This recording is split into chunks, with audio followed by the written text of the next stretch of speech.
بھی پیش کیا، پانی بھی پلایا اور یہ کہا کہ نہیں، اگر وار کرو، اگر معاف کر دو تو بہتر ہے، اگر مارو تو صرف ایک ضرب لگانا، اتنی ہی ضرب لگانا جتنی ضرب مجھے لگی ہے۔ یہ کمپلیٹ واقعہ تھا۔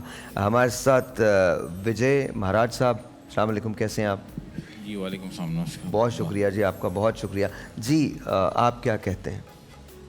سب سے پہلے تو یہ کہ شکریہ آپ لوگوں نے بلایا، اور انٹرفیتھ کے اوپر یعنی کہ تمام مذاہب پہ مولا علی کی بات ہو رضی اللہ عنہ یا حضرت امام حسین کی بات ہو، تو تمام مذاہب کے ساتھ مل کے ہم ان کے پروگرامز میں جاتے ہیں۔ اور مولا علی کی تو بات ہی کیا ہے کہ وہ تمام دنیا کے لیے ایک رحمت بن کے آئے، اور تمام مذاہب کو انہوں نے بڑی رسپیکٹ دی۔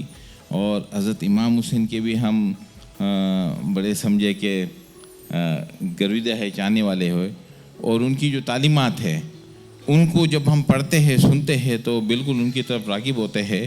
اور انہوں نے انسانیت کا درس دیا، مولا علی نے بھی انسانیت کا درس دیا، اور اسی طریقے سے ہمیں ایک ساتھ مل کر تمام مذاہب کے عقیدے کو، ان کے جو بھی عقائد ہے اور جو بھی ان کی تعلیمات ہے، اس کو اجاگر کرنا چاہیے، ملنا چاہیے، اور دنیا کو بتانا چاہیے کہ آج ہم جو انٹرفیتھ وغیرہ کی باتیں کر رہے ہیں، آج ہم انسانیت کی باتیں کر رہے ہیں، وہ انہوں نے 1400 سال پہلے ہی کر دی، اور اس کا عملی مظاہرہ بھی کر دیا، اور اس عدل کے اوپر وہ اپنے آپ کو شہید بھی انہوں نے شہادت بھی دے دی۔ تو آج کے دن مولا علی کی شہادت کے دن ہم نے سوچا کہ تمام مذاہب مل کے ان کی یاد میں، ان کے غم میں شامل ہو، اور دنیا کو بتایا جائے کہ تمام مذاہب مل کر ایک اچھائی، ایک سچائی، عدل کے ساتھ ہے، اور یہی ایک ہمارا میسیج ہے۔ میں یہاں پر ایک بتانا چاہوں گا، ایک بوڑھا شخص، دیکھیں مسلمانوں کو زکوٰۃ ہے اور نان مسلم کو جزیہ ہوتا تھا، اتنا ہی، ٹھیک ہے نا، اور زکوٰۃ بھی ایک ٹیکس تھا، وہ بھی ایک ٹیکس تھا۔ تو ایک مدینے، بلکہ حضرت عمر سے ہی منسوب واقع یہاں پر، اور کوفہ میں حضرت علی رضی اللہ تعالیٰ عنہ، کہ ایک یہودی تھا اور اسے مانگنا پڑ رہا تھا۔ آپ نے اس سے پوچھا تم کیوں مانگ رہے ہو؟ کہا کہ میں جب تک جوان تھا میں جزیہ دیتا تھا، اب میں اس قابل نہیں رہا، اب میں خود بھیک مانگ رہا ہوں، میرے پاس اور کوئی گزر اوقات کے لیے مال نہیں ہے۔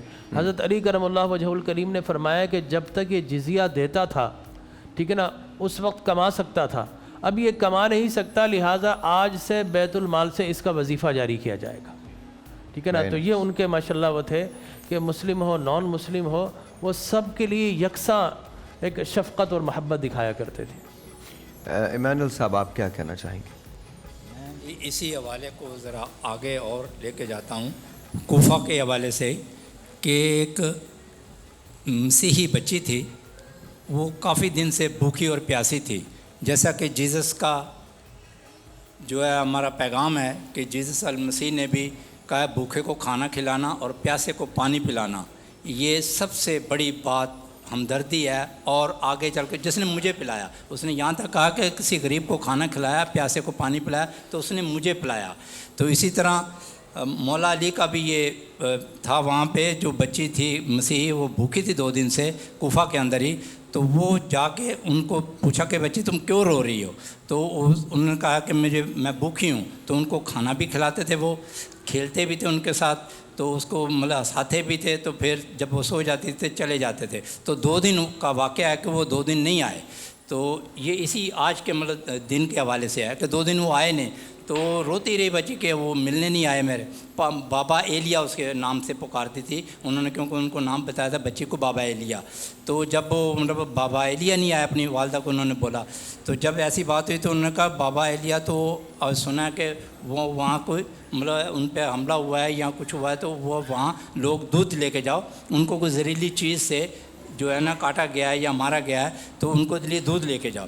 تو جب وہ بچی دودھ لے کے گئی تو وہاں اور بھی لوگ تھے، مطلب لے کے آئے تھے بچے دودھ وغیرہ یہ وہ، تو وہاں جب وہ روتے ہوئے اندر سے کچھ لوگ نکلے، تو اب اپنا مولا علی کی شہادت ہو چکی تھی، تو روتے ہوئے لوگ آئے، تو وہ بچی اس وقت جو ہے نا یہ مطلب واقعہ ہے۔ تو ہم بڑی ان کی تعریف کرتے ہیں کہ وہ جو تھے حق انسانیت کی خدمت کے لیے گامزن تھے. ہر وقت وہ دیکھتے تھے, سوچتے تھے, غریب آدمی کے لیے, پبلک کے لیے وہ سوچتے تھے.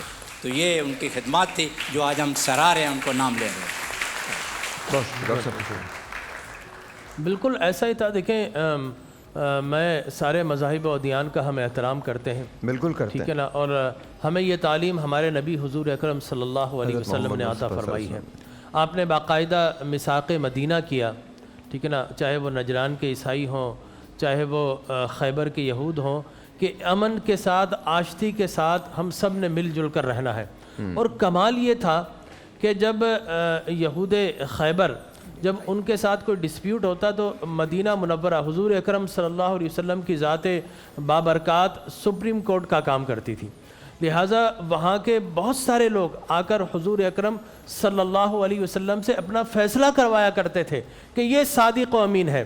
لہٰذا ہر دور کے اندر ہوتا نہیں کہ آپ پیسے لے کر فیصلہ بدل دیا, لیکن انہیں یقین تھا سب فیصلہ بدل سکتے ہیں کسی مال, کسی پریشر کی وجہ سے, لیکن یہ اللہ کے حبیب جو سچ ہے وہی بیان کریں گے, اور جو حق ہے اسی کے حق میں فیصلہ کریں گے صلی اللہ علیہ وسلم. تو ہمارے نبی حضور اکرم صلی اللہ علیہ وسلم نے تو اقلیت کے یا منورٹیز کے, لیکن میں سمجھتا ہوں کہ ہمیں تو جملہ اقلیت کا بھی استعمال نہیں کرنا چاہیے. یہ جملہ بھی کنٹراورشل ہے. ہمیں سب کے لیے کہنا چاہیے یہ بھی پاکستانی, یہ بھی پاکستانی, یہ بھی پاکستانی.